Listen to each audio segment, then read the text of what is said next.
توضيح بسيط. الحلقة اللي راحت هواية خاصة بالسناب شات، بنات حكوا انه انت ليش هيك دائما شاد ويا البنات؟ شلون تبرر للولد انه يصادقون اكثر من بنية ويحبون اكثر من بنية وهالحكي؟ ترى الحكي كله كان عبارة عن مجرد اضافة كوميدية للفيديو. بنهاية الفيديو قلت اذا زوجك او حبيبك يبصبص لبرا فهاي مو مسؤولية احد. توقعت حتفتهموها بمعنى انه اذا انت مقصرة ويا زوجك او مقصرة ويا حبيبك ترى يعني اكيد راح يباوع لي برا. وبعدين هو الرجال ترى بطبعه خائن، وحتى الوفي اللي تقولون عليه وفي هو ترى نفسه الخائن بس بعد ما منكشف. زين هسه السؤال، ليش شباب وبنات العراق كلهم مغدورين بالحب؟ الاحلى انه سبحان الله الشعب كله عايش قصة حب، كله عايش قصة حب من 10 سنين وشيل ايدك كلها تحب. 10 سنين والله تلقاها 10 سنين ومو تحب. لو تحب سهلة، لا تحب ومكملة قصة الحب ومغدورة وقلبها مجروح ومتأذية من الحب وعذاب الحب وقسوة الحب. أنا بعمري كنت نفس الشيء، همي أنا كلها قصص حب، وهذا حب ويا شخصيات الكرتون اللي كنت أتابعها. استيقظ من النوم وأبقى ساعات طويلة في الفراش وفكر فيك.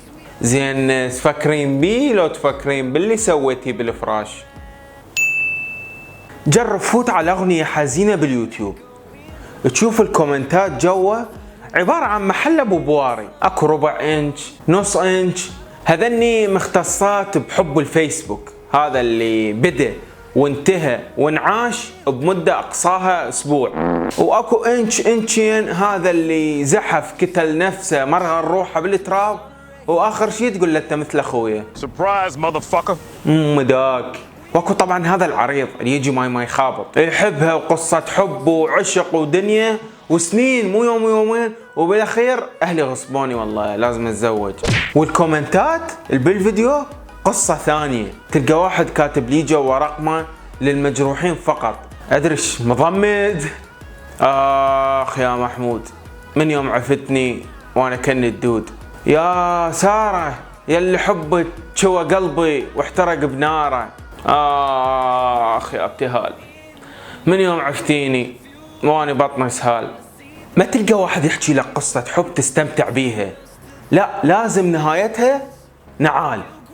اللي يحب تلقاه مغدور، اللي غدره هم مغدور، كلها مغدورة.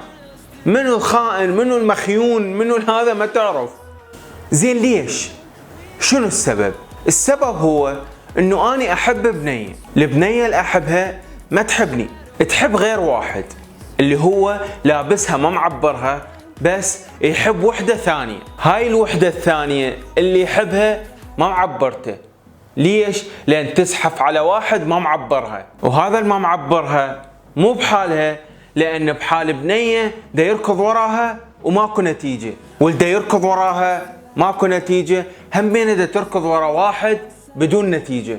فإذا تشوفوها واحد يفتر ورا الثاني، كل واحد ما يريد اللي يحبه، ما يريد اللي يريده، لا يريد اللابسه اللي ما معبره. يا حي بابا ايش اسوي بهاي؟ اني تركض ورايا ما شايفه ولد، تريد واحد تريد ما اعرف شنو. هاي اني مو بحالها، اني اكبر من هالشي. اني ادور عمي ديش رزنه ثقيله ما تعطيني مجال. يا الهايشه الرزنه الثقيله المدى تعطيك مجال دا تزحف على غير واحد. ما اعرف يعني قتلت نفسي عليه بس ما دا يعبرني، سويت له كل شيء، لفتت انتباهه بكل شيء بس ما دا يعبرني. هذا جذبني إله، شخص راكز هيك، شخص ثقيل مو لوقي مال بنات. اللي دا تحكين عليه ثقيل ورزن ترى زاحف اكشر مال بنات، بس همنا دا يزحف على وحده ما معبرته. فسؤال صدق اتمنى يعني الواحد يعرف اجابته. ليش الواحد من يلقى الشخص يحبه يعوفه ويروح ورا اللي ما يحبه، يعوف اللي يريده ويروح على اللي ما يريده؟ يعني فعلا عوف الشخص راح يلطش لك خوش لطشه، حبه راح يتكبر ويشوف نفسه عليك. عوف الشخص لا تهتم له لا تقدره، شوفه شلون راح يلطش لك لطش. روح حبه واعتني بيه وقدره وشوفه. هسه يعوفك وروح يركض ورا اللابسه. ولا تجيني تقول لي مو الكل، لان منطقيا مو الكل.